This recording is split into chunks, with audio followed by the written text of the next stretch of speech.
So, good morning viewers. Ang aga-aga, ang init-init, maaga pa. Ngayon, pupunta kami ngayon sa doktor. Kaya ako nang ganito kasi nga mainit at katatapos ko lang maligo. Imagine ha, katatapos ko lang maligo. Pawis na pawis na naman ako.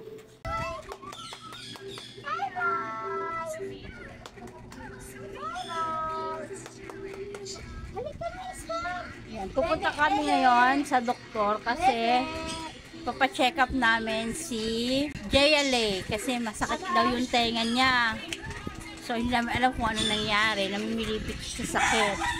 So iniisip ko naman baka yung plema kasi may ubo siya tsaka may sipon, baka yung plema gusto lumabas sa tenga. So papacheck up namin siya, punta kami ngayon kay Dr. Abalos. Ayan si JLA. Hi, Jaya! Ayan. Ay, namamaga yung kanyang mata sa kaiiyak kasi nga daw masakit. At ayun na nga, viewers, naglalakad na kami, papunta sa labasan, papunta kay Dr. Abalos. At sobrang init dahil summer nga ngayon, no? Tirik na tirik ang araw. Nagpakarga ang apo ko kasi ayaw niya raw maglakad. Sabi ko, hindi ko kayang kargahin yan papunta doon at napakabigat. So, ang mama niya ang nagkarga.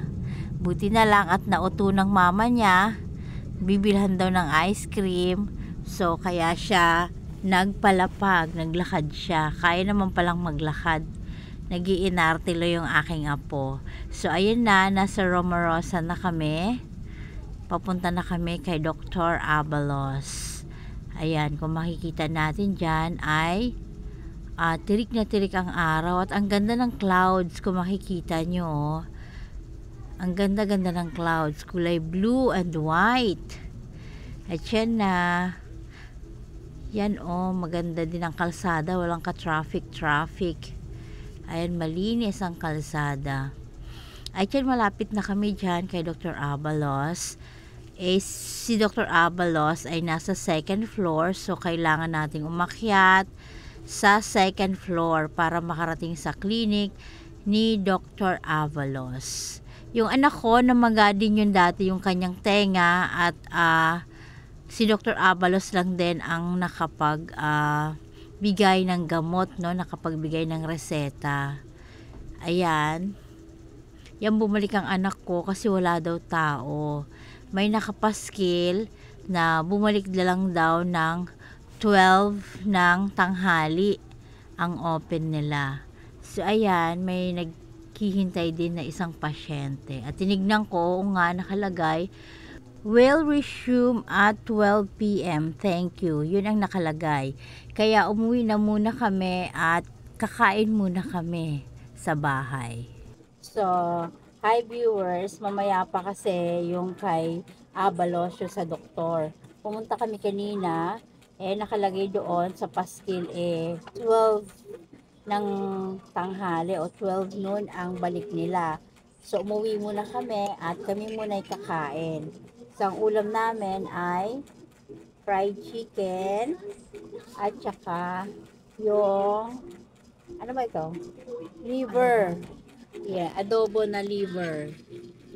Adobo. Liver, pork liver yan. Pork liver. So, tara, kain tayo. Let's go!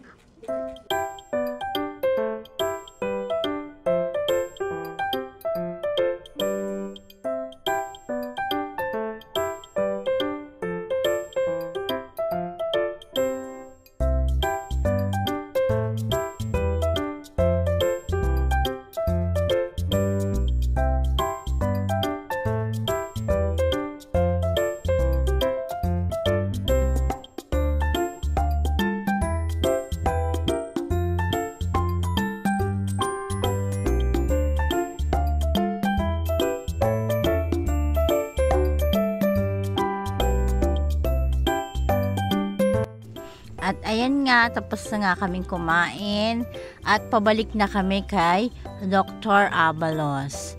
Ang problema, nakalimutan namin viewers ang payong. Ayan, napakainit at nagtitiis kaming maglakad sa ilalim ng tirik na araw. So ayan, naglalakad pa rin kami at napakainit niyan, no? Habang naglalakad nga ako ay nanunuyo ang aking lalamunan. At ramdam mo talaga yung inaapakan mo, no? Na mainit talaga kahit makapal yung tsinelas mo. Parang gumagapang sa may binti mo yung init. Napakainit talaga. Kaya tayo, mag-iingat tayong lahat ngayon na dineclare na summer, no? Ang panahon natin ngayon ay napakainit. Madalas ngayon ang heat stroke. So mag-iingat tayong lahat at palagi tayong magdala ng tubig at saka payong.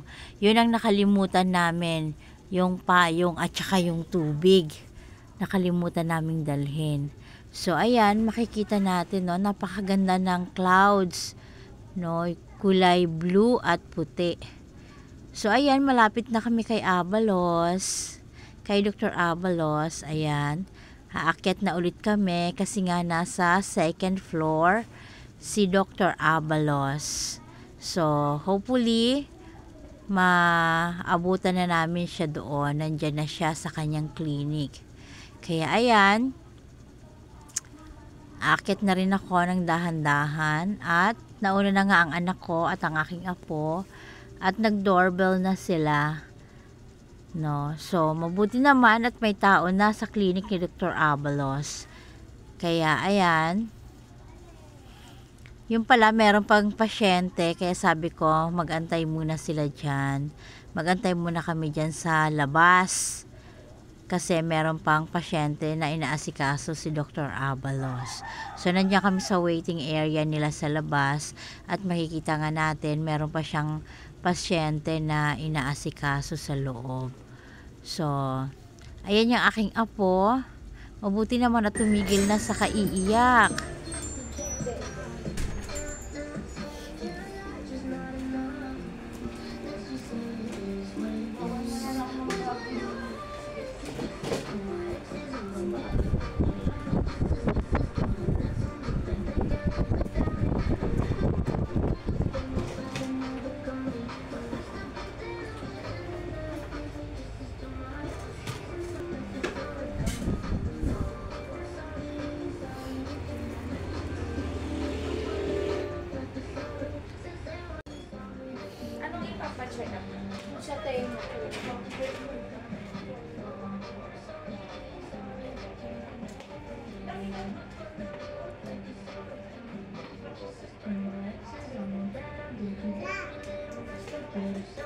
Wala na sakit? Wala na sakit? Meron.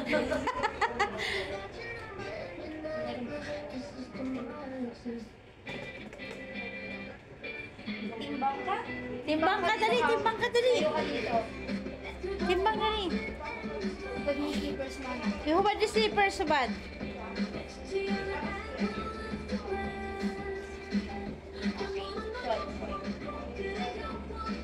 Okay lang ba yung timbang niya sa edad niya? Oo, tanong natin si Doc. Ito-compute kasi. Okay.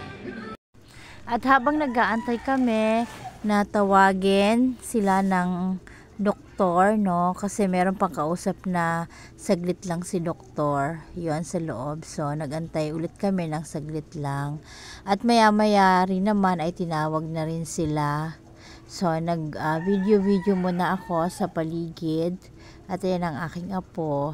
Yung mga sandaling yan ay nandun na sila, kausap na nila si Dr. Abalos. Sine-check up na yung aking apo. At siya, natuwa naman ako doon sa bintana ni Dr. Abalos. Nakita yung labas, yung highway ng Luzon Avenue. At yan yung unggoy niya. At ayun na nga, no, tapos na silang check up at binigyan na ng reseta sila. So, lalabas naman kami, uwi na kami, at doon kami sa labas, bibili ng gamot. No, mas mura kasi sa labas eh. Doble kasi kila Dr. Abalos. So, ayan, naglalakad na kami, pauwi. At, ayun, nag-uusap kami kung bibilhin ba namin lahat yun. Although, isang pamatak sa tenga at saka yung isa vitamins ni JLA. So ayan, tinignan namin. Sabi namin doon kami bibili sa generic. Kasi mas mura doon sa generic. So ayan, naglalakad ulit kami papunta doon sa my pharmacy. Yon. Ayan, sobrang init pa rin. At ayun yung aming laging dinadaanan sa tuwing kami ay lalabas at uuwi ng bahay. Ayan. Yan yung mga aming dadaanan. Yan. And then, patuloy lang kami sa paglalakad. At dyan, yung laundry na yan, dyan kami ng asawa ko lagi nagpapalaundry nung nandito pa siya sa Pilipinas. So, dyan kami nagpapalaundry. Kaya memorable sa akin yan, yung laundry shop na yan. At ayan nga, naglalakad pa din kami. No, medyo may kalayuan kasi, no. At ayan, buti naman at yung apo ko ay hindi nagpakarga. Akala niya uwi na kami. Liliko na siya. Pero hindi, tutuloy kami doon sa may bandang dulo pa. Doon kami bibili ng gamot para sa kanyang tenga. So ayan. Ayan, at nakarating na kami yan sa generic pharmacy. Yan. Sobrang init talaga dyan. Kaya yung anak ko nagpapaypay at yung apo ko naman ay nakaupo sa may malilim. Yan, na sumisilong siya. At makikita natin, no, tirik na tirik ang araw talaga. Ang pagkakamali talaga namin ay hindi kami nakapagdala ng payong. So, ayan. Yan yung aming area dyan. Luzon Avenue. Ayan, makikita mo ang ganda-ganda ng clouds. No, very white and blue. Kailangan pala naming magpa-load kasi ang pera niya ay nasa GCash. So, kailangan namin magpa-load muna. Anong sabi ko load? Anong load? Load. Anong load? Ha? Pa-load? At pagkatapos ay bumalik na kami doon sa pharmacy, no, sa generic pharmacy at para bumili ng gamot ni JLA. So, ayan na, nakabili na siya ng gamot at kami naman ay pauwi na at naisipan ng anak ko na bumili ng milk tea. Magmi-milk tea daw siya at sobrang init. Kaya nagpunta kami doon sa may bilihan ng milk tea, which is malapit lang din naman dyan, konting lakad lang. At ako hindi na nag-milk tea dahil sabi ko parang lalo akong uuhawin sa milk tea na yan. Kaya ayan sila, nagpunta sila dyan, nagpunta kami dyan. At ayan, ang binili niya kay JLA ay yung maliit lang na 29 pesos na chocolate ata yun. Andin sa kanya grande daw yun, grande. Ewan ko kung ano yun at anong flavor yung sa kanya, nakalimutan ko. Inaalok niya ako, sabi ko ayoko kasi parang lalo akong uuhawin. Gusto ko lang yung tubig lang na hindi siya malamig, yung tap water lang. Natakot akong uminom ng malamig sa ganitong klaseng init kasi baka mamaya sipunin ako or alam mo yun, ubuhin.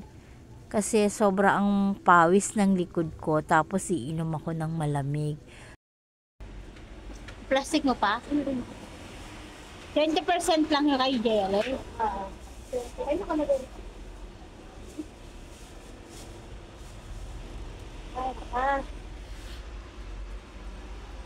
Sobrang init. Thank you.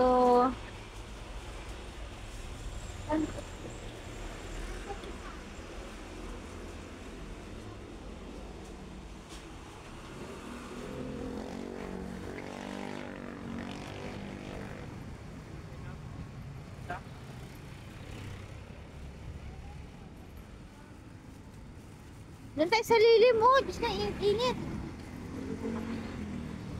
At ayun nga. Ayun, iniinom na nila ang kanilang milk tea.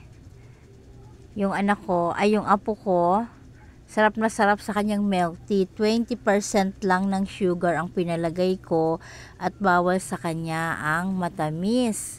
So, ayan, happy na siya at nakapag-milk tea na siya. Ayan, so yan, pauwi na kami at dumaan lang kami doon sa may shortcut papunta sa amin. Yon, at yan, sobrang init talaga niyan, kaya nagpandong na lang ako ng aking pamaypay. Ayan, yung anak ko, sarap na sarap siya sa milk tea. Ang sugar niya is 50%. Tapos sabi niya, tikim daw ako. Nako, ayoko at baka ako'y ubuhin dahil napakatamis ng kanyang milk tea. Tapos napakalamig, ang daming yelo. So, ayoko at baka ako'y ubuhin or sipunin. So, ayan, nagpapaypay kasi sa sobrang init. Ayan na. Sarap na sarap siya sa kanyang milk tea. At kami naman ay dumaan na sa shortcut, no, papunta sa amin para kami ay madaling makauwi. At ayun na, may nakita akong baby, binabati ko yung baby. Ang cute-cute ng baby dyan. Baby! Hello, baby! Hello, baby! So, yung baby nakahubad siya, no? Yung pantaas niya kasi sa sobrang init din. At sabi ng anak ko, wag daw akong magbabati-bati ng mga baby na yan. Baka magalit daw ang nanay. Sabi ko, bakit magagalit? Ibinabati ko lang yung baby. Patuloy pa rin kami sa paglalakad at dito nga kami dumaan sa may shortcut. No? Masarap dito kasi malilim kasi yung araw hindi nakakasikat dyan kasi may mga bahay na. So, ayan, patuloy pa rin kami at lalabas na kami dyan sa gate. Dyan na, paglabas ng gate na yan, ay mainit na naman. Maglalakad na naman kami sa arawan. Ayan na yung gate. Pagkatapos niyan, araw na. Maaraw na ulit. Yung sikat ng araw na ulit ang aming sasagupain. So, sabi ng anak ko, mabilis daw natunaw yung yelo sa sobrang init. Yan. Kaya, ayan, makikita natin yung araw. Ayan, tignan mo naman, oh. Ang init talaga. Yan. Makikita natin siya na sobrang init talaga. At ayun nga, malapit na kami sa bahay. Pakita mo sa kanya, ayan. Ayan siya, oh.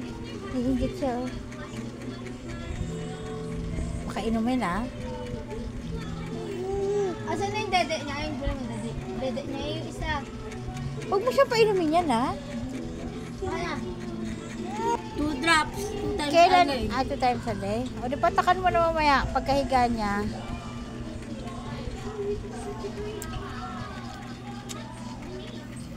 Dumidede siya? Yun. Iba daw to eh, oh. Iba daw yan eh.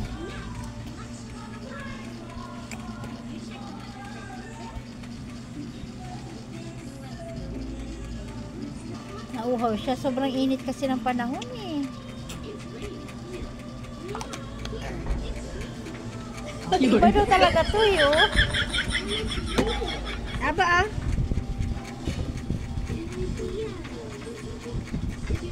Papiliin natin siya. Pili ka. Saan lista? Saan lista? Pili, pili. Ito? Ito. Saan? Pili. Dali. Yummy! Ito, Dali, saan? Ito. Dali. Pili. Saan? Dali, pili ka. Pili. Saan? Saan?